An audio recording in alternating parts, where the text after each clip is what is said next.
This is the JB podcast. You're listening to Paul Photophilie, Joe Worthington, Tierra Ward, and we have a special guest. Robert. How do you say your last name, bro? Bell. Bell. Yeah. Oh, that's not what it looks like on Facebook at all. Yeah. Cool, man.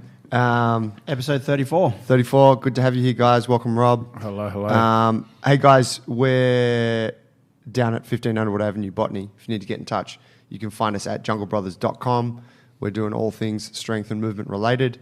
Follow us on Instagram at Jungle Brothers Movement. And this episode, if you dig it, please pass it along to a friend who might also dig it, because we take the time to record this shit so that you people can get the value. So if you know someone to get the value, we'd love you to let them know. Value. I'll give a quick little bit of context about today's episode, and then we'll jump straight into it. Robert is here for our internship, which started yesterday. I've known Robert through social media for a few years. I've known the name, and I've known the little icon picture that pops up on a Facebook comment or an Instagram comment. And if you listened to an episode that we did a month or two back with Kareem, one of our members, he mentioned Robert, and they connected with each other years ago in Thailand. Anyway, he arrived yesterday from Holland, and he's now staying at my house, and he's still jet lagged, and we've thrown him onto the podcast, and we know that he's an interesting guy, but we still don't know him that well. So this is going to be a nice kind of explanation for all of us. A disclaimer. Yes. However, there's in case a few... he's an asshole. I don't know yet. Yeah. I don't know yet. That's right. Interesting. In case Everything we hate he says you, bro. has nothing to do with us. Yeah. But if it's awesome, he learned it from us. We brought a stranger off the street, and we're doing a podcast. So, without further ado, Rob, could you give us a little intro about yourself and tell us where you came from? Cool. Yeah, my name is Robert Bell. I'm 31 years old. For the last 10 years, I've been an entrepreneur. I had a couple of juice bars in Holland. Was getting into, the whole health scene. After that, started getting more into movement. First, it was CrossFit, and then it was gymnastics work. Got into contact with G&B Fitness. Really appreciated their outlook on things and their programming. Decided to sell everything and do their internship. Moved to Thailand for a year as preparation to train. Trained at Tiger Muay Thai and Phuket Top Team. Did my G&B apprenticeship. Went back to Holland. Wanted to get more into anatomy, so started doing sports massage therapy. And from sports massage therapy, started getting into fascial work through anatomy trains, Thomas Myers. Really liked all that stuff, and the idea is to open up a gym within the next year, 2 years. But I was just going a lot further theoretically than I am, with coaching and all that stuff. I was trying to find places in Holland that would allow me to coach and develop the vision that I'm trying to develop. But there wasn't a lot of places around, and I was watching you guys' stuff, and I really liked the way you approach things. So I decided, there's no time like right now. And when I saw the internship was coming up, I decided to just ditch everything and fly over. Yeah. Wow. Yeah. So cool, man. Ballsy move. Yeah. How old are you? Just to give a bit of context. Oh yeah, 31. 31. Okay. So you last sort of like through your 20s, have you been living mostly overseas? It sounds like you've had a lot of travel involved there. Yeah, when I was 12 years old, I moved to the States. So from 12 to 18, I lived there, and then I came back to Holland. Whereabouts in the States were you? I lived in Omaha, Nebraska, Knoxville, Tennessee, and Kailua, Hawaii. What took you there? Was it your parents and... Yeah, my dad, he worked for a company that builds the printing presses for major newspaper companies. So whenever they would order a new printing press, he would go along to set it all up. So cool. Such an old school trade. Yeah. It seems like now, right? Yeah.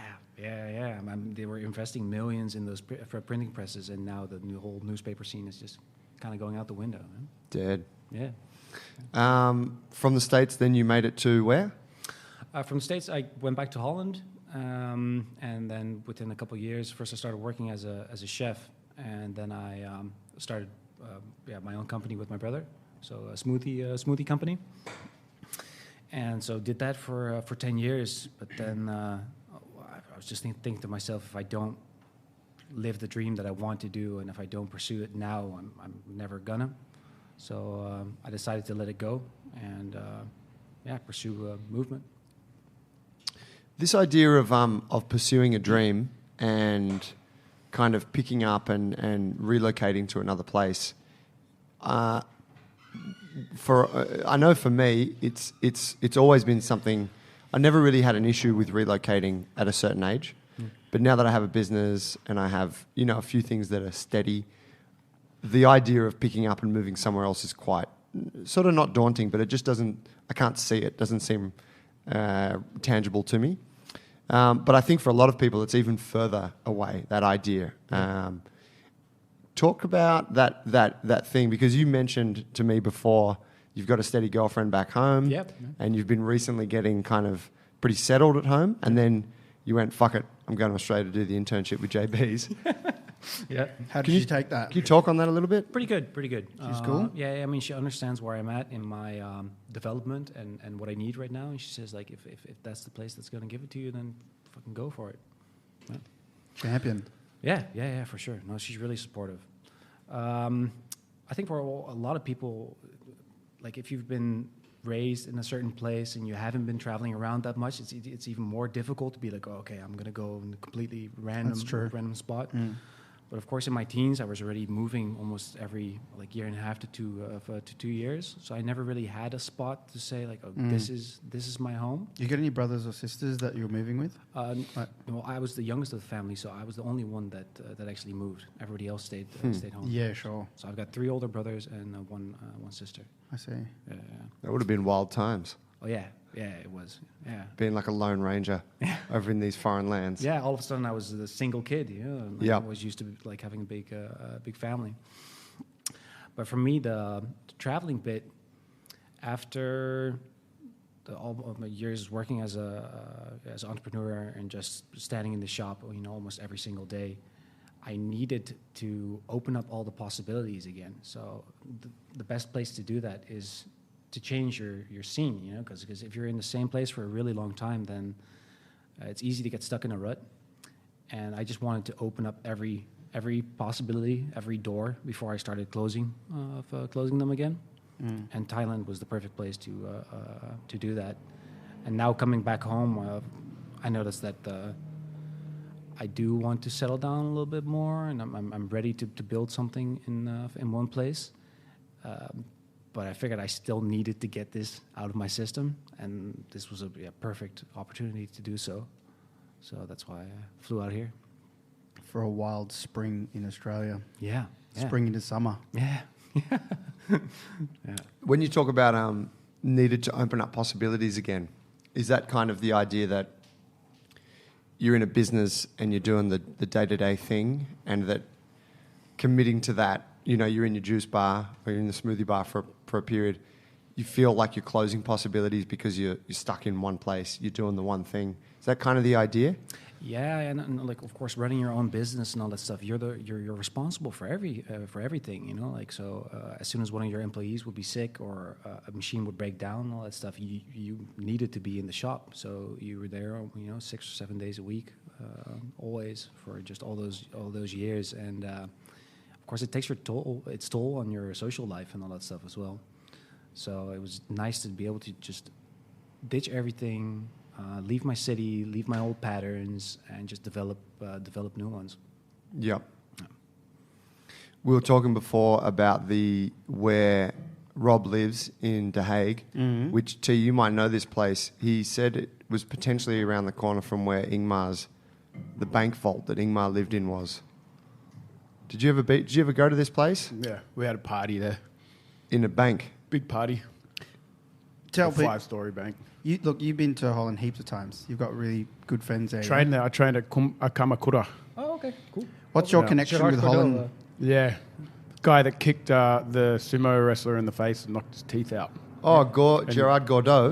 And the number that was his gym. UFC one. UFC 1, yeah. Ah. Yeah. Savat?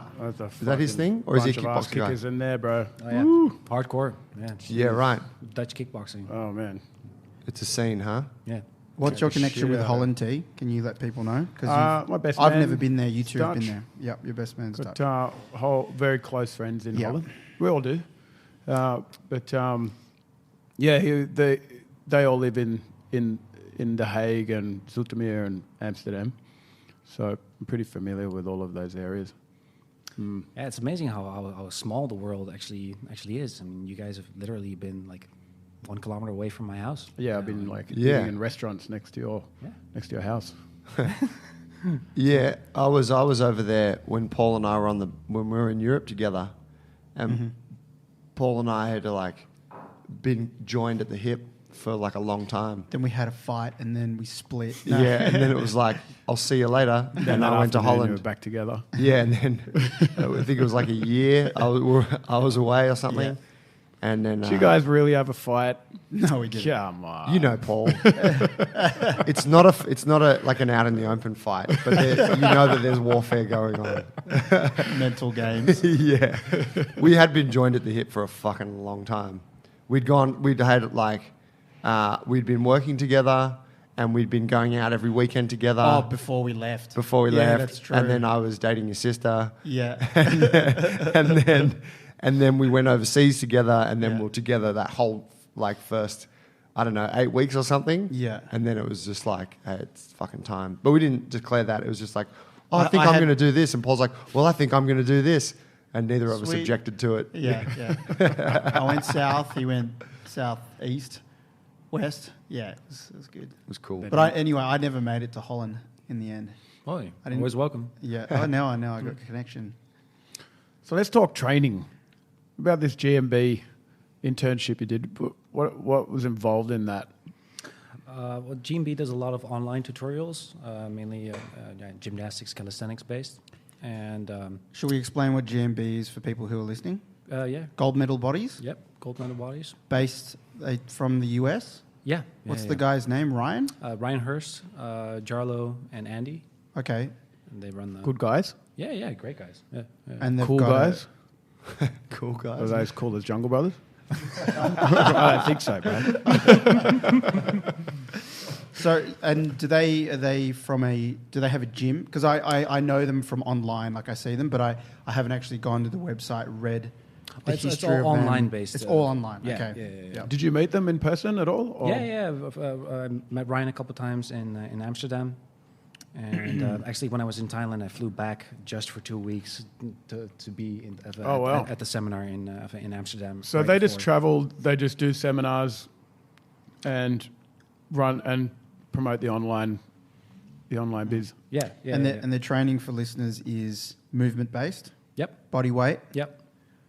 low gait patterns, movement style training. Huh? Yep. Anything else in there that I haven't seen? Like, do they lift weights? Do they? Well, I mean, they talk about it, lifting weights, but they don't give any tutorials. But they don't Okay, fly yeah, for yeah. that. Okay, so Yeah. it's body weight training. Yeah. Okay, But they can't tap T someone out. T wants to fight them. I think If you guys are listening, Thrown it out there. Well, Ryan's really big into dojo, BJJ and all what that do we stuff. call that? okay. Yeah, I got an inkling of this. I think I saw on his Insta. Unless, of course, they training can regularly. Yeah, and he went to Japan. Oh, you to can do, fight? judo Oh, there. we'll take that back then. Oh wow, that's cool. Yeah. whoa. He'll throw you, T-Bone. Yeah, I don't want to Eating fuck your with any words. judo guys. No, I got a bad shoulder. Sorry. There's got to be rules to the fight, bro. No But so, throwing. what was the apprenticeship? What did it involve? Yeah, it was a 3-month online apprenticeship, going through their programming and showing the coaching side of things. And yeah, just being able to be in Thailand, just focus on training exclusively was a really nice way to lead up to that. And when I first got into GMB, I mean, whenever I would see like programming online and all that stuff, I would be like, oh, okay, you know, like, I'm still a beginner at certain things, but I'll start at say arbitrary number from 1 to 10. I'll start at like a 5 or a 6. But with GMB, it was the first time that I was like, oh, okay, I'm just going to start at the rock bottom and just do the basics for a while.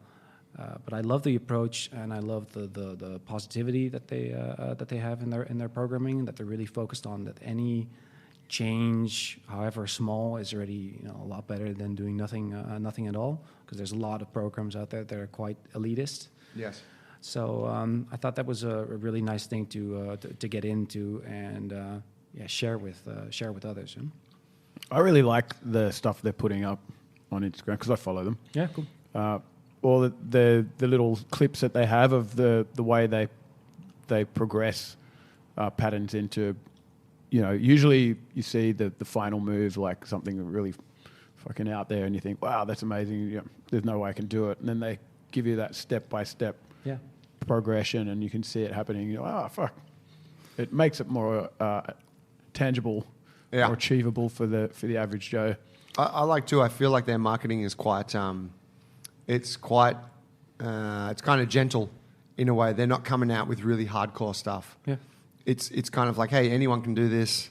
You just got to get started. Kind of like you said, any progress is good. All inclusive, huh? Yeah, which is funny because we're so used to seeing stuff that is really high level, and that's kind of what we're taken aback by. Like, oh wow, look how fucking cool that is. Yeah. Whereas with theirs, it's like, oh, it's pretty, it's mellow, but in a way it's more realistic, and I think it has a wider reach. Yeah. I mean, you really need to be able to give people those bite-sized chunks that are going to allow them to progress instead of just being like, all right, this is the top, and you find a way to get to it. Yeah. So on that, have you had exposure to other people or other groups within the movement scene? Oh yeah, sure. Kind of Europe. I guess Europe's a bit of a hotspot for that. Yeah, there's a lot. There's a lot going on. Like I've seen a lot of stuff, of course, online and done some tutorials and all that stuff as well. But of course, seen a lot of Ido's work, gymnastic bodies. I did a workshop with Yuri Marmerstein a couple of years ago, and the red-bearded acrobat. Yeah. What was the workshop on? Handstand work.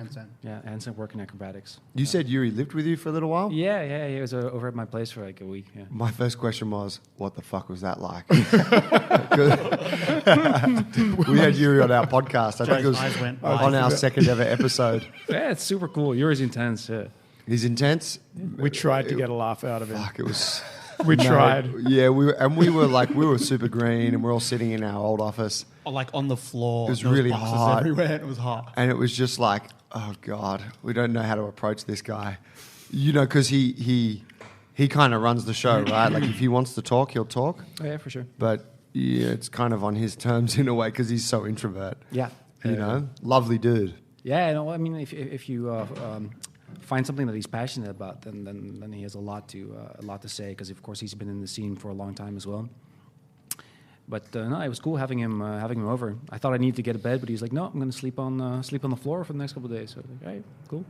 Sick. Yeah. Weapon. Yeah. So did you just kind of inserted yourself into the movement culture? Was that kind of a thing? Because, I mean, for us, we have a gym.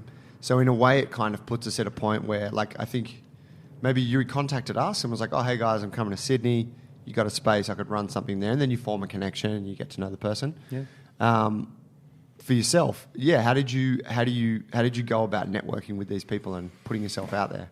Yeah, well, I was always just looking online to see, like what was happening in the scene and what type of people I find myself working with, or that had the same type of vision. And then I would just reach out and see if we can do something together. So with Yuri, I also saw that he was coming to Europe, and he was asking if there was places that we were willing to host. And a friend of mine had a shop, so I asked him and brought them two together, and things went from there. That's cool, man. Yeah. He's been doing the circuit for a while now, hasn't he? He has. Yuri? Yeah. Yep. A bit of a nomad. Has he been? We were talking about. He put up a couple of posts, sort of having a bit of a dig at at certain other fitness gurus, movement gurus. Has he become a little bit more contrasting in his approach, or is he still a pretty gentle guy?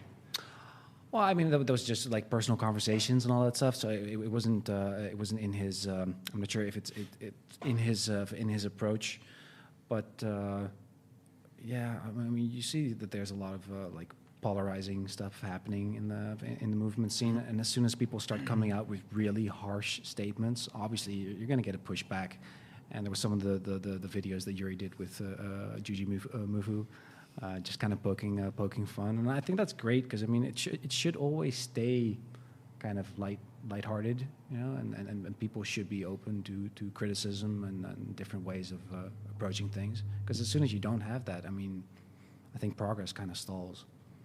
Yeah, well, it's not life and death shit, right? No. People doing handstands and getting stronger and stuff. You can't handstand your way out of a zombie apocalypse, bro. That's right, bro. You can, however, Head kick. Stop. choke, Stop. side kick. Stop. Paul sees it coming from a mile away. Ah, but Well, T hasn't been on the mats for months anyway. Walk my way out of one. No, but also people trying to come across as if they are patenting movement. I mean, we've been moving kind of for fucked. a while, you know, like a lot longer than even like the old school of like yoga and all that type of stuff. We've been moving since way before that. You know? Yeah. And anybody saying that they can patent a certain move or like, oh, why Is are that what's you happening? drawing it this way? Yeah, oftentimes. I mean, you were talking about that as well, right? Yeah, JB? I mean, in an unofficial sense. Unofficial, Like, hey, that's my thing.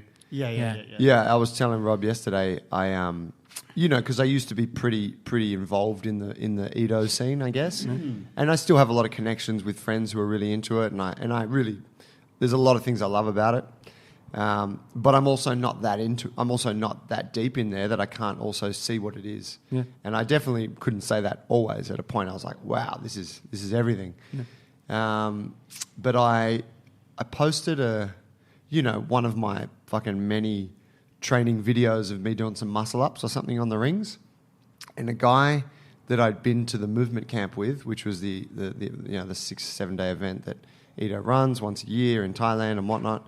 A guy that had been in my group at that camp, who is a real disciple, he messaged me and said, "Why are you not using hashtag Edo Portal method on your videos?" And I was like. And I felt really awkward about it because, and I wrote back to him because Edo didn't teach me how to do a muscle up. Yeah. Like, I could already do that. And even if he fucking did, I don't have a responsibility to put his branding on every time I do something that came about as a result of his teaching. Yeah. Because if you want to go deep enough into it, I talk about him all the time, and I prop him. You know, like that's one of his big mantras, right? Is give credit where credit is due. So it's like people think that, you know, by adding the hashtag, they're kind of paying this homage to their leader. The conversation ended with that guy. But yeah, it was just funny. I was like, fuck, there's people that are so caught up in this thing. So dogmatic, you know? Yes. This is the only way. And that's... It goes further than that, though. Like, there's people out there that are getting messages saying cease and desist. Yeah, stop. Yeah. Yeah, like legal notifications. About specific movements that you're demonstrating over social media. Yeah. Using the name. I remember at movement camp once, there was after the first day, everyone had done a bunch of classes, and a guy that I know, I won't mention his name, but he posted on his Instagram at the camp, "Hey guys, here's a couple of sick moves I learned today," and did these 2 moves, and it was like, I'm here at the movement camp with Edo Portal, and like, you know, mentioning all these people, and he got contacted like immediately, and it was pull that post down, and it was pull that post down because we don't want other people to see that material, and that you learned that here, and that's not to be shared. And it was like, holy shit, that guy just did all this marketing for you. Yeah. He's got a huge Instagram following, and he was like, I learned this from these awesome people, and I'm here, and it's great, and here it is. And they were like, no, take it down because someone's going to steal it. Great. Yeah, and it's like, but you know what I mean? Even from a financial perspective, it would be better to let him leave it. You know what I mean? It was just it's so ill-guided, the whole, like, this protectionist kind of thing over... Well, that's one of the big reasons why I came over to you guys. I mean, there's so few places in the world where they're still truly focused on progress and sharing knowledge and all that stuff. I mean, we were talking about interdependence and, you know, like Stephen Covey and all that type of stuff that you can only get so much done by yourself. On your own. Yeah. and that's a beautiful thing. I mean, like the way you guys approach that, made me like, oh, okay, awesome. You can come to a place and everybody's happy sharing knowledge and all that stuff, and it's not like, oh no, I patented this move and you better do it like this. And I thought the whole thing was that movement was for everyone. Well, it is, right? That's the paradigm. It's for everyone, but At this price. but Drip it's not. fed. Yeah. Unless you pay me. Yeah. You I know? mean, yeah, it's weird. It's just crazy. It's really silly, Guessing. right? It's kind of like trying to clutch onto a handful of water. It's like that's not the thing. That's not what that's not what people like. That's not what your business is. Your business is not the collection of exercises you can teach. Your business is like the culture and your leadership and the energy and the vibe of everything you offer. Which is unreal in that circle. Yeah, and that's what people want, right? It's kind of like talking about Ido. That's why when you go to one of his workshops, you really want him to be there. Yeah. Because he brings all that, and it's amazing to be around. And if he's not there, it's like, all right, there's somebody else teaching the exercises, but really, I just wanted to have the experience of being around him all day. Yeah. And I think, the experience is the thing. And we talk about this in training and stuff. It's like we're running classes downstairs every day. The programming is really important and exercise progression is really important. But it's also like the atmosphere and the energy that you bring to it and the social interaction and the connection. All those things are like the experience is why people are coming. Yeah. And, and that's, I think that's often overlooked. Well, I mean, I think something like authenticity is one of the most important things. I mean, you might not have the perfect programming or just everything set up perfectly, but if your message is authentic and you're doing it with the right mindset, I think that's really important. I was reading an article about it a while back. I'm not sure where it is, but talking about that the outcome of training is more times based on how the trainer approaches it, not just the sets and reps and all that type of stuff, but the mindset and the atmosphere. You can see, you can easily identify passion for anyone outside of in any industry, in any hobby, any artist or singer. Yeah. Like there's a clear difference between someone who's technically good, someone that's coming from like a soulful place or from a real place with music and all that stuff. Yeah, you can just see that person's different. And I was watching this I follow a lot of dance choreographers and dance stuff on my Instagram, and I was showing a few of the coaches this video that I saw this week's awesome. It's a little trio of girls doing this dance. There's one girl that sticks out in the middle, and she's just got that thing like coming out when you see her dance. It's just like it's way.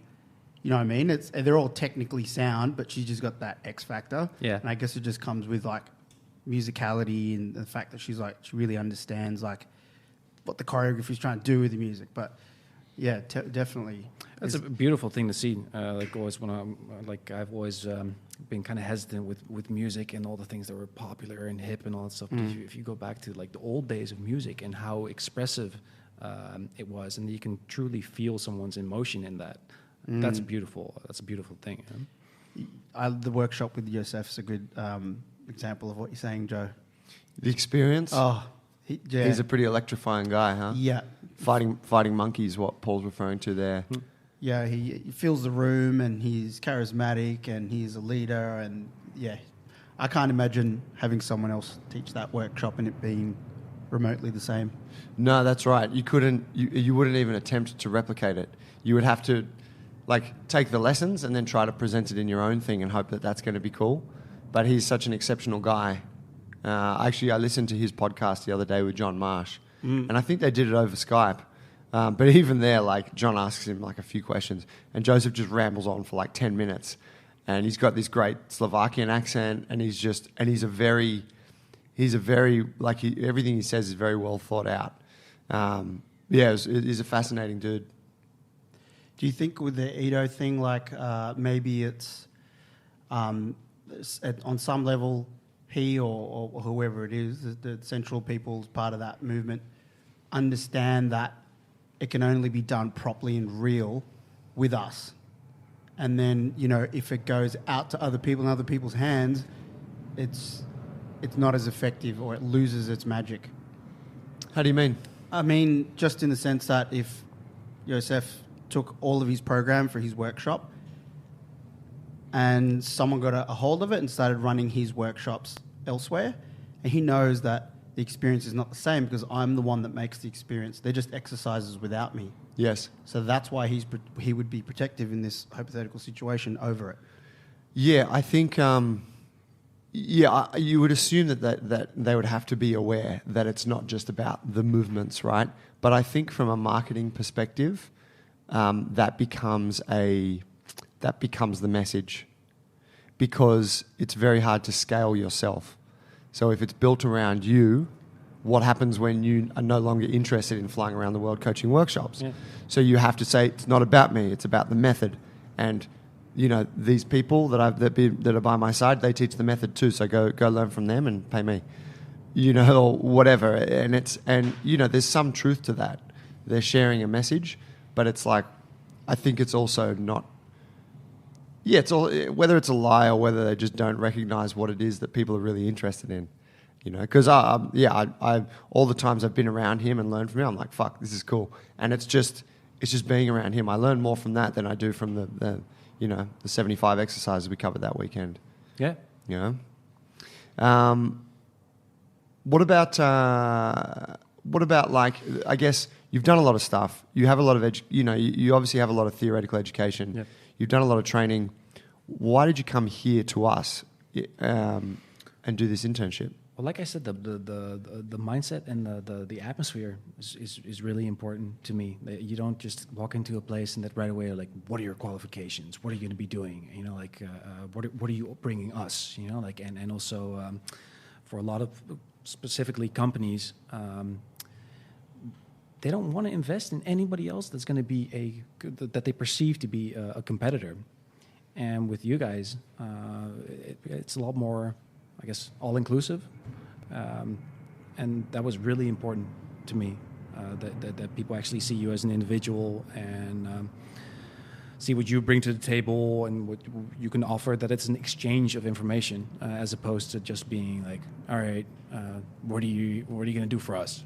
Yep. Clean the toilets, intern. Yeah, obviously. That's movement, right? Yeah, that's right. You want to learn how to run a gym, son? Wax on, wax off. Yeah. Keep the scaps down, press. And when you walked into the gym yesterday, was it what you thought it would be?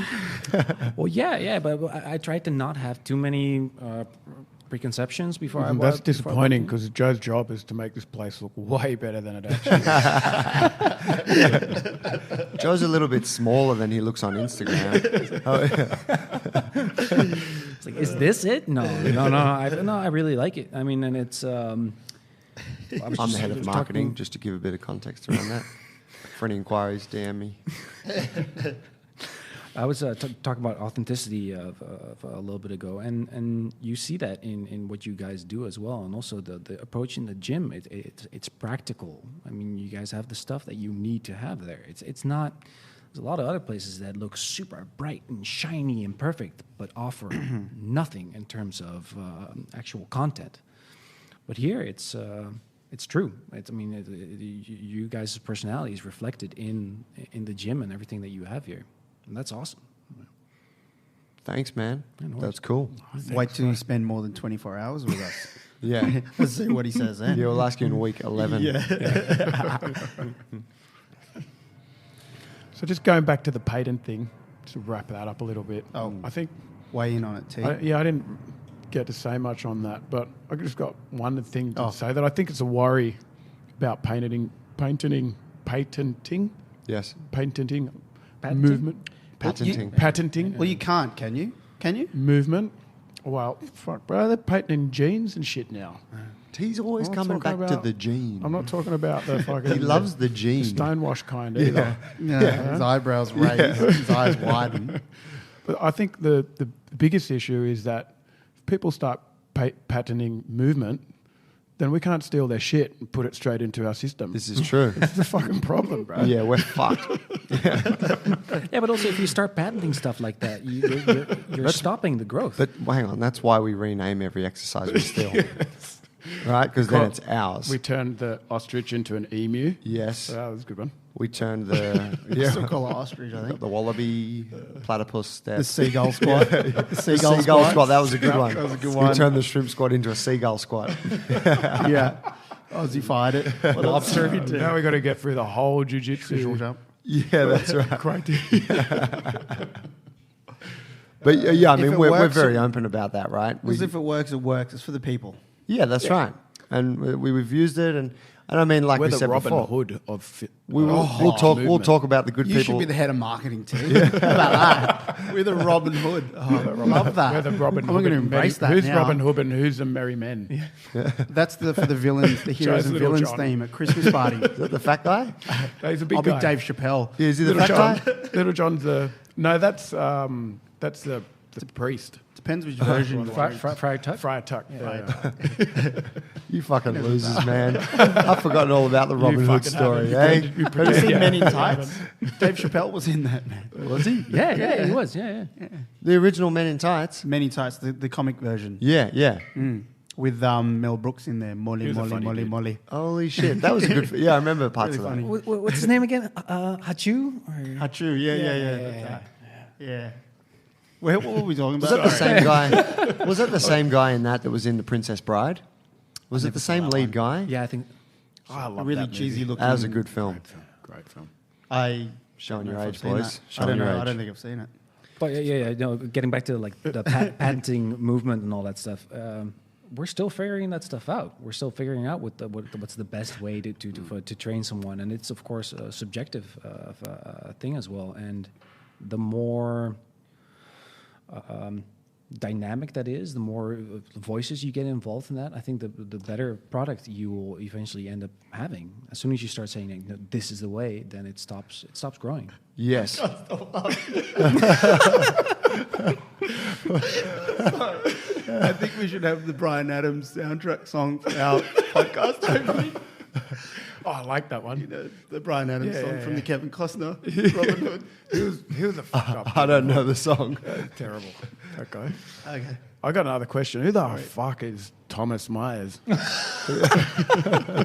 have no Are idea. these people? We've got his Am book I on that our. We've got his book on our disconnected shelf from the over industry? there. Yeah, it's right there. Anatomy trains. Ah, okay. Has he got the little guy that jumps on the Swiss balls and Oh, stop, Does bro. a- Stop. No. Rob, please. swinging kettlebells? Thomas Myers is a body worker. I think he worked with Feldenkrais and so we're going back a bit? yeah, he's back and Oh, wait, these guys are still alive, though, I know, but right? We're not going back that far. and I think it was in 1997 that he released the first edition of Anatomy that Trains. was a while ago. Yeah, and They've revised them over the years, yeah? Yeah, Yep. and just a different way of looking at anatomy. I mean, the old way of looking at anatomy is based on how we dissected people. Separate parts. Yeah, exactly. But of course, nothing exists as a separate part. We only exist as the continuity of just a human body. And then focus on force transmission through fascial connections between muscles. Slings. Yep, and how that influences movement, and then, of course, the manual techniques of how to resolve that type of stuff. So his technique or his kind of approach is based around body work.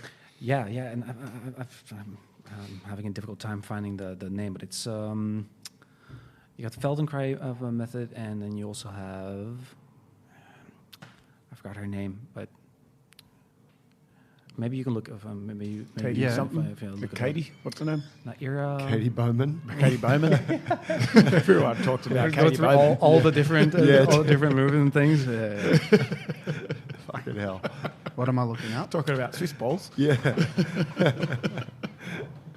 You were referring to Nadi Aguilar before from Functional Patterns. That's the guy. That's yeah, the guy, yeah. He's very controversial. That He's guy. super controversial. He does not believe in the deadlift. He's got a lot of people. Like that, he's a bit cultish as well. Yeah, I don't like his stuff. I've never. I don't Actually, know much about his marketing is really contrasting and very opinionated. But then I've heard from some people that have done his courses that it's really good. Yeah, So everyone it's loves almost it. like he puts the fire out there, but then it's actually more mellow once you. You know what? No, for him. What puts me off, and I know this is superficial, but he's just not jacked enough. Bit of a dweeb. Yeah, he's got a little pot belly and he's kind of skinny. That's not a bad thing, but it's not it's not what I want to be like striving towards in my training. Well, we kind of had that chat in the internship You need session yesterday. an engine, you know? Yeah, you got to be able to walk the talk a little bit. Like you can't. Just need an engine. You got to sort of look the part and be robust. You don't have to be the best, but you got to have something. Yeah. Yeah, I think muscle, if it's used right, or if you're using it right, it's driving the body, yeah? Yes. So you need a bit of it. This is also coming from the guy that has Cook Islander and New Zealand genes. Oh. He's got that muscle. I've seen T starve himself don't for wanna weeks lose it. and still carry more muscle than me when I've been like binge eating 5,000 calories for a year. Did you find the woman's name? Yeah. It can completely escape my mind. It was Ida Rolf and Rolfing. Ah, Rolfing. Yeah. Okay, yeah. I've heard a lot about this. Yeah, so he came Rolfing? So he came from that that type of body work, and then first came up with the anatomy trains lines, and then with the manual therapies associated with them. So, is both Rolfing and anatomy trains, a lot of it's based around fascia? Yeah. Is that correct? Yeah, fascial work. Yeah. Yeah, okay. I'd be really interested when we speak to Jared, our ART practitioner in the gym, active release techniques, Yep. just to see where that all lies, because there's obviously connection there. Well, I mean, if you're looking at the muscle, you're looking at fascia. Yes. People, the basic shape, of course, the outside of muscle and on the inside, it's all connected. So you can't just. You know what else is one connected to fascia, which I found out recently because I trained a couple of doctors, is that all of your internal organs are held in the right place through fascial lines. So if you have an operation, you can take all of that out and you just flop it all back in There's a little cavity there. and it'll just go back to where it needs to be. Oh, wow. Yeah. So that's how they can pull things out. Yeah. And they just kind They of... fuck chuck it back in and it just goes bloop, Fuck. That's so strange, falls into isn't it? place. And if you've Yeah, had I was like, whoa. extensive trauma or scar tissue work on that influences. Yeah, it's going to fuck you up. Yeah. To give people, if you're not really sure what fascial tissue looks like, you see it when you usually with red meat. If you can think of like a lamb leg or a lamb shank or something like that, you have like the muscle tissue that you can kind of identify, but it's often segmented. Like there's like different packets of muscle, and the fascia is the kind of very thin, kind of see-through-y type thing that coats each compartment or each segment. It's kind of white and sinewy, right? It's Yeah. very thin. They use the analogy of an orange quite often because you can see the compartmentalization. That's like the little cell with the juice inside. Yeah, and then of course the peels, and then within that the little cells, and Right on. that's how it goes. Yeah. So the skin would be the skin? Yep. Is that what you're talking The about? skin and underneath all the different fascial, filaments, right the on. endomysium, paramysium, and all that type of stuff, and within the muscle. What would the itself. seeds be? Sperm. It'd be sperm for sure. He's revisiting the Luke Tulloch podcast be and going sperm. back to the conversation about balls. I just want to bring up that topic about balls and talk about that a bit more with you. So how big your balls, bro? That's an important thing in band balancing, you know, like counterweight. You know?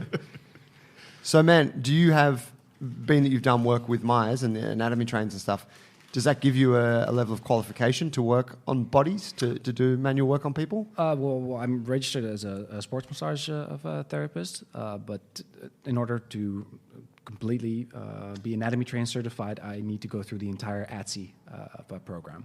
Right. And I'm starting the first part of that this year. Very So cool. I've done anatomy trains in structure and function, body reading. I did anatomy trains in motion in Spain. And then this year I'll be doing more of the structural essentials. Those are the 6 series that go through the entire body. Nice. Yeah. Nice. Yeah, it's amazing stuff. Yeah. Yeah, I'll have some more coffee, bro. Thank you. Shout out to Tree from Panavore, hooking us up with the goods today. The stroopwafels. Tell us about them. Yeah. We're eating little Dutch bickies. Yeah. No. I was at the airport and I was like, oh, God, I need to bring something along for you guys. And of course, you can't bring any herb. So, yeah, sure, yeah, hook me up. So I brought over some cheese, some Gouda cheese, and some stroop waffles. Stroopwafels. They're like little squashed waffles covered in syrup. Yep. They're delicious. And it's like caramel on the inside. Yeah. Like really thin layer. Very thin. But yeah. Coffee's a little bit milder today. Is that a better brew for you guys? I feel way more in control than the Last week, 10 Paul and podcasts. T started to like drift off into another kind of stratosphere. The funny thing was that I went all introvert. Yeah, Right? you- I started like, going quieter. Like, sort of just kind of curled up into the corner here. How do you find, Rob, being in your 30s and having been a business owner and being overseas and that kind of thing? How do you find that entrepreneurial life? You did a thing, you made some money. Now you're doing another thing. Obviously, being here doing the internship is costing you, Yep. right? How are you managing that? You're a Bitcoin guy. Oh, What's going on? Where do I need to put my money? oh yeah. Well, I mean, the crypto scene is crazy. I do think that it's definitely going to have a place in the future, but what place that will be is up for anyone to decide. And of course, you should never invest more than what you can lose in it. Well, thanks for telling me that now. Yeah. Sorry. No, I sold my company, and the thing that made the most sense to invest in is myself. So doing seminars. I mean, even if it's just for the joy of learning more. I mean, that's of course a really important thing. And working as an entrepreneur, yeah. If you've had a taste of that life, I think it's really hard to go back. You're not going to be able to work for a boss much longer. And the people that do want to set up something for themselves generally have a vision of what they want to put out in the world. And well, I did it for 10 years together with my brother, and that was really a really nice experience. And then I let go. I had 2 years to kind of figure out what I wanted to do. Did some construction work on the side as well. And then now, hopefully, I'm going to come back and open another place for myself. Right on, that's the gym. Yeah, that's the gym idea. Yeah. Do you have already an idea of what the gym will look like? Like what you'll offer there? Oh, yeah, yeah. Well, I mean, I'm just copying and pasting everything that we have here. You know? It's free. Yeah. We already established that. You got that call booked with the patent office? Yeah. No, I do know exactly what I want to do. I mean, I want to have. I've been looking at some places in the city center of The Hague, and of course, no equipment, lots of open space, so some places to climb, and of course, like I've had a lot of experience in the hospitality industry, so I definitely also want to do some stuff with like proper food in the gym as well, and then focusing on mobility, because people got to be able to move. And then the application is as varied as, well, you guys know it, whether it's martial arts, weightlifting, or gymnastics. But I think it's really important to establish some sort of base that everybody needs. Like what are the essentials? What are the most basic things that you need? Because oftentimes people will walk into a gym. And I've heard this from somebody who sells gym memberships, and they're actually being taught to ask people about what they want. Like, oh, and then the answer is pretty standard. Some guys say I want to get a little bit bigger, or I want to lose some weight, and a lot of women say like, oh, I would like to shape up a little bit, and maybe develop my buttocks and that type of stuff. And they actually write it down to create an impression that something's going to be done with it, and then they throw it out afterwards. Right. It's just so that people have the idea. But a lot of people that walk into the gym, sure, developing your cardio or some weight I'd never loss. do that. Yeah. T takes those consult sheets home and reviews them. I would never do that. No, I mean, T's our sales guy. He sells the memberships. but it's a terrible thing to do as well. And I think it's also, we're talking about giving credit where credit is due. If you walk into a gym and there's somebody there who spent a lot of time on their education and has spent quite a couple of years, like training, I know this sounds a little bit bad, but I mean, obviously you need to know what type of motivation people have, because that's the thing that's going to keep them in the gym eventually. But in the beginning, it's not so much about what they want to do, it's about what they need to do for a lot of people. Because a lot of like the weight loss and looking aesthetically nice are supposed to be kind of secondary things to something that is inherently worth doing, moving and just being healthier. So it's just selling that stuff as a gimmicky thing, I think, is a terrible thing to do. Because if you get somebody in the gym that's has led, let's say, a little bit of a dysfunctional life, just like 9 hours working on the computer every single day, which is something that a lot of people out there do, and then they have the idea that they want to work on their health, and the first thing that they start do is lifting a bunch of weights. Don't get me wrong. I mean, lifting weights is a We'd never do that. But it's important that you give people some sort of. You're working on self-empowerment. I mean, I've heard a lot of personal trainers talk about, you know, they're super stoked on saying like, oh, I've been training the same person for 10 years. I'm like, what the fuck are you doing with them? You know, you think eventually, ideally, at least in my opinion, you want to be empowering people. You want to be giving them the tools so they can take care of themselves in the long run. Right? But Yes. what about? I understand what you're saying, and I agree. Yeah. But you also have to take into consideration that person needs to come back to the gym. So let's say I come to you, I tell you I want to tone up, want to lose weight. You give me a bunch of mobility exercises. Yeah. 2 months down track, sure, I can touch my toes. Great. Yep. But my butt still looks the same. And I'll be like, well, fuck, okay, this guy hasn't given me what he wants. No, that's very true. I mean, you do need to meet people halfway. But if you would, I think as a trainer or as any human being, it's really important that you hold on to what's important to you. Because if you allow that to change with every person that you're training, you're just doing a bunch of random things. But it's true. You do need to meet them halfway. So you give them something that they are happy with as well. Yeah, you got to give them a little bit. Yeah. Got to get them coming back. And this is the age-old conundrum. Like using that word. I have no idea what it means. I just like using it. Explain yourself. Kind of like a dilemma. Well, yeah, you know, and it's the same. It's the same problem with every gym owner, and I think it's also a problem with the industry in itself, is that it's bending over to the will of the client. It's okay. I come in. I want aesthetic changes, and I want them fucking yesterday. And so you're like, well, shit, I need the business. So I'm going to do it. But you know, it's not necessarily healthy for that person. Yeah. So how do you find the happy medium? How do you keep them engaged? How do you give them that aesthetic change, but then also give them everything that they need? So give them a little bit of their wants, but give them what they need. They need better quality movement patterns. They need better quality sleep. They need better quality lifestyle. All the other good things. They need to get stronger. Yep. They need to kick the shit out of the zombies to get out of the zombie apocalypse. You know they need that, but they don't necessarily know they need that. And over time, you can indoctrinate that a little bit. Yeah. And then you've got your own cult. And you may be able to get it to where you want it to, or you may... that's the thing. It's a constant negotiation in your own mind about, well, I'm doing my best to give them what they need, but I'm also keeping them engaged and giving them a bit of what they want.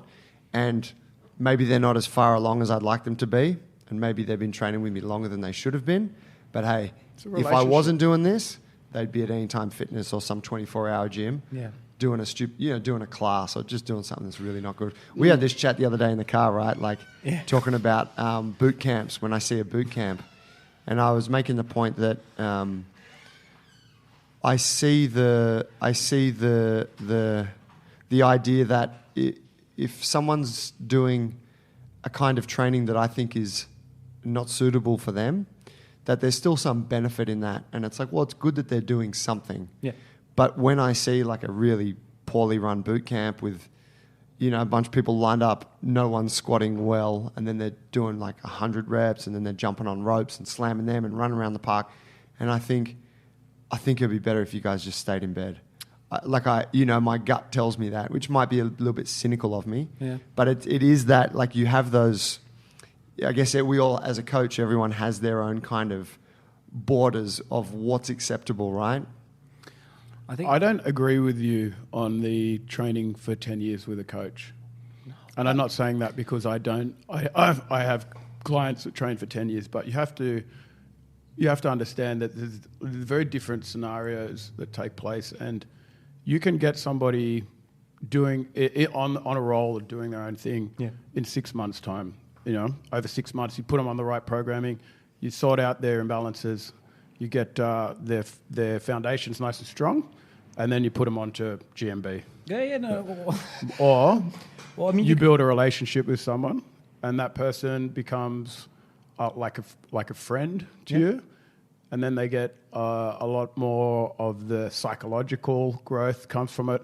And if you're a good coach and you're growing, your training systems are getting better, then that person's going to want to hang out. I agree with that 100. To get better and better themselves. It's also a lack of proper explanation on my part. I mean, it's just that a lot of the gyms that you walk into, the people there aren't really training people, but they're more like a drill sergeant. They're just there, flogging them. They're just there to make sure that they do the 10 repetitions, and that I think is lacking, because you do need to motivate Counting someone. reps. Yeah, to be able to do that, by themselves as well, and that it's not just. I get the idea that some personal trainers out there are kind of scared to make their clients independent, because then they would be pushing themselves out of work. And that would be a negative relationship. And that's what I meant. But I think the idea there of what you're saying is probably what drives a coach to get the best for that individual. And I would think that, like you would, even though it's not about moving them on, you still hold on to that. Like, I want to give this person as much as I can and like empower them. They're with you. Yeah. And some people just never want to go on that journey by themselves. So they're always going to train with you. And it's like, well, cool. If that's what you want to do, and I'm happy to spend my time with you, and you pay and all those things, it's like, cool, let's do it. And we have a great relationship. But I do think that mentality of like, hey, I don't want to go into this relationship so that you become interdependent on me. You become dependent on me. I want to empower this individual. I think that's really good. Well, we have that approach with every member that comes into this gym. And it's something that I talk to them about, is that one day you're going to leave, and when you do, we're not going to cancel your membership. You'll pay a huge cancellation fee. The price only goes up when you're 7 months notice. I'll be calling you every 2 weeks to see if you want to re-sign. No, but I let them know that it's our duty to make sure that when you leave, you know exactly what you need to do to get the change out of the body that you want, and you're on the right path. And you can do that in the lounge room. You don't need fancy equipment or machines or any of that kind of stuff. It's an education process, because the price is always an issue here. I love that. Our gym's not cheap, and we don't spend it on fancy equipment. You walk in here, there's fucking nothing in it. And all the stuff we've got, we've found the junkyard. It's all second hand and stuff like that. Yes, sir. It's a bit worn. We cleaned it, but we still don't make any money, so that's going somewhere. And where's it going? It goes on education, goes on coaches, it goes on coach development, and then in turn on member development. Yeah, that's true. That's true content. Yeah, I was having a conversation with that. We had a walk-in yesterday, inquiring about calisthenics and stuff. And I said the same thing. It's so true. And I said, look, anyone that has left here, and when I sat there, I was just thinking quickly of the names of people who moved moved away or whatever, for whatever reason left.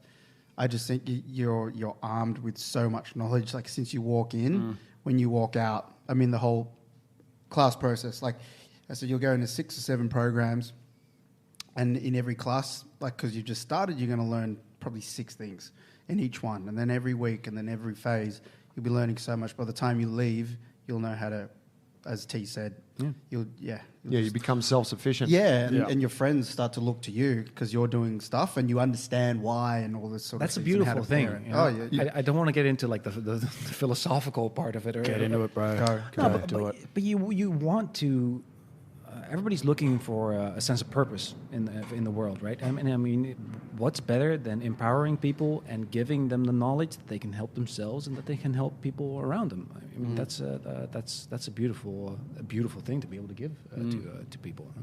I had a really funny kind of cool moment in a lift class on Wednesday night.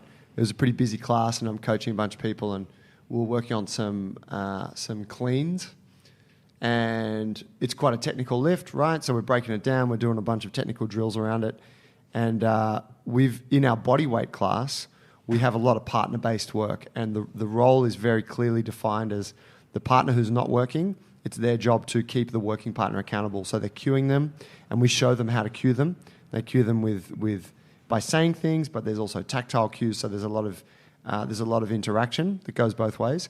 And it's really good because when that partner spends the set helping another person do a better quality work set, they in turn learn the technique better themselves because they're coaching it, right? Under our guidance, of course. And so anyway, I had this guy, I can't remember who it was, but he's been coming to bodyweight class a lot, and he was in his first lift class, and I had him doing these clean techniques, and people were partnered up, and he called me over, and he's like, "Mate, can you just give me a hand?" And he said, he pointed at his partner who was doing some cleans, and they looked pretty good. That person had been coming pretty regularly, and he said, I just don't feel comfortable enough with the movement to tell him what he needs to do." And I was like, man, like, it's your first class. Don't fucking tell them anything, right? But I was like, it's so cool that you were looking for an opportunity to give them feedback. And I realized he just learned that in the bodyweight class, that he came into that class thinking it's my job to help my training partner, which I was like, fuck, that's awesome. That's kind of empowering for an individual, right? Get warm and fuzzy inside. But it also makes you critique a little more. I think it's really important for when people do leave the gym to not only know how to move, but how to sift through all the bullshit out there and recognize what movement patterns are good for them and which ones aren't. Because there's a whole bunch of shit floating around on the internet, and it looks fantastic if you don't know shit about moving. But if you do, then you can look at something and go, okay, that guy or girl is really strong for now, but what she's doing is detrimental to her health long term. And I think if people have the ability to recognize that, this is also very important, safety issue. Yeah. Also, I mean, you can also see like true mastery in somebody explaining something and being able to explain something that's quite complicated in a very easy way, because you don't need to make things sound prettier than they are. But it's true. Economy of words. With you guys, the class structure and the tribe, as you guys call it here, is also really important. I mean, you're not just going to be doing personal training with someone. The classes are an integral part of it. And in a lot of other gyms, they don't care about that. As long as you come in there, do the personal training, and pay your membership fee, they don't give a shit what you're doing the other part of the time. But I think it's really important that there's focus on that as well, because that a feeling of responsibility over your training partners and all that stuff, that's a nice thing to have. That creates a much nicer atmosphere than a lot of random gyms where everybody's kind of just waiting to kick each other off the squat stand. Yeah? Totally. Yeah, that social interaction is huge, right?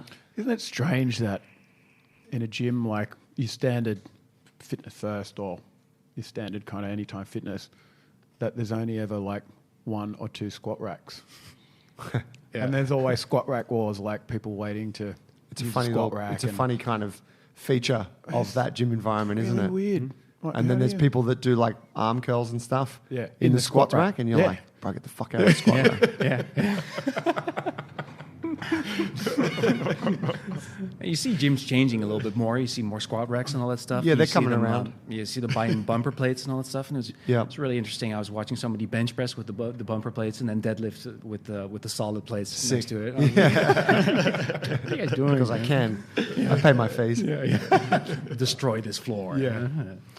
Hey, gents, we're going to wrap it up there. We've just hit an hour. Cool. I wanted to thank you, Rob, for coming to speak to us, jet lagged, and letting us pick your life apart a little bit. Cool. We look forward to having you around for the next few months. I got a question for you, Joe. Come at me. You're wearing your gi through The podcast, just wondering. I'm a brown belt. I wear my gear everywhere. Could you tell us a little bit more about your gi? I am. I'm wearing just the gi jacket and my tracksuit pants and a t-shirt underneath. I'm wearing it because we recently received all of our gi stock, and I've had the very first Jungle Brothers Jiu-Jitsu patches sewn onto this gi. So I have a nice lapel patch here and then a big patch on the back, and these are going to be the uniform for our Jiu-Jitsu team. And your uniform just straight for life, right? That's it. That's me from now, for good. And so I'm just kind of testing it out and wearing it around today, and I want to show it off a little bit. Next week, all of our members who are in the Jiu-Jitsu program are going to get their gis with patches. And in a couple months, we're going to have our mezzanine, and we're going to be running our gi classes like a lot. Every day. Yeah, we're going to grow that team. So, that's why I'm wearing the gi. So when do we get our first, people going up in belt? Because I want my blue belt. Fucking hell. You know, the very first person to teach me a jiu-jitsu technique before I learned jiu-jitsu was Tiora. Wasn't the father? It was the rear naked choke. Oh, because he taught me that. Oh, he likes the Father Nelson. Yeah. That was the one he taught me on set. Back in the film. I'll have to show Rob Father Nelson. Yeah, he's probably never seen it. Let's record Father Nelson. You want to go up and down. If you want to go up in belt, then that's interesting because I want to go down. You want to hand in your blue belt? Yeah, I don't want you? to hand it back. Yeah? Mate, look, Dave's the guy to talk to about the belt promotions. But I haven't actually Here's gone my to any first classes. tip as a higher ranked student than you. Uh-huh. You don't ask about belts, mate. Oh. Because when you ask, it just resets you back like another 2 years. Oh. Well, that's what's been happening this whole time. Yeah. You were just about Take to his get it, back and then away. you're like, hey, when am I getting that new belt? And they're like, fuck, put it back in the cupboard, man. Another 24 He's not months ready for this kid. mentally. Yep. All right. Well, I'm going to have to start turning up to class. But since we're running them every day, I'm gonna have time to be able to do that. Well, I would say, if you're in there 2-3 times a week, Coach Dave's going to notice. Dave and I might have a conversation. Obviously your skills are going to progress at a rapid rate, and with the level of technicality that's offered by the Jungle Brothers Jiu-Jitsu program, and of course, combined with the bulletproofing of the body in our warm-ups and cool-downs, there's going to be the perfect environment for you to get your blue That'll belt, be son. a fucking weapon, bro. Yeah. You watch out. I'm coming for you, brown belt. See me over here. I'll fucking This is take me care not of you. holding But my I'll take breath. both of you. Not I'll have holding. you in the fucking half Nelson and you in the Father Nelson. Okay. That'll be the next Instagram shot. Should do an instructional for that one. To his first instructional on our Instagram. Thanks for tuning in today, guys. If you want to get in touch with us, get us at junglebrothers.com. Find us on Instagram at Jungle Brothers Movement. If you're interested in the internship and you want some info, hit us up. You can do it through our website, or you can send an email directly to me. That's Joey, Joey, at junglebrothers.com. We'll be running our next one from early next year. Paulie, any closing words? If you're a listener from Europe or from Thailand or otherwise, or you just want to get in contact with Rob here, how can they find you? You're on Instagram, yeah? Oh yeah, they can find me on Instagram as Move to Evolve. Move to Move evolve. to evolve. Very nice, like bro. it. Get on there, try and contact him because sooner or later he's going to have a hot training spot over in Holland. I'll have to visit that. Yep, Den in Haag. The Hague. You guys are welcome. Yeah, Den Haag. Sick. Yeah, we'd love to be there. Awesome. Thanks, homie. Thanks. See ya. Cheers, boys. Bye.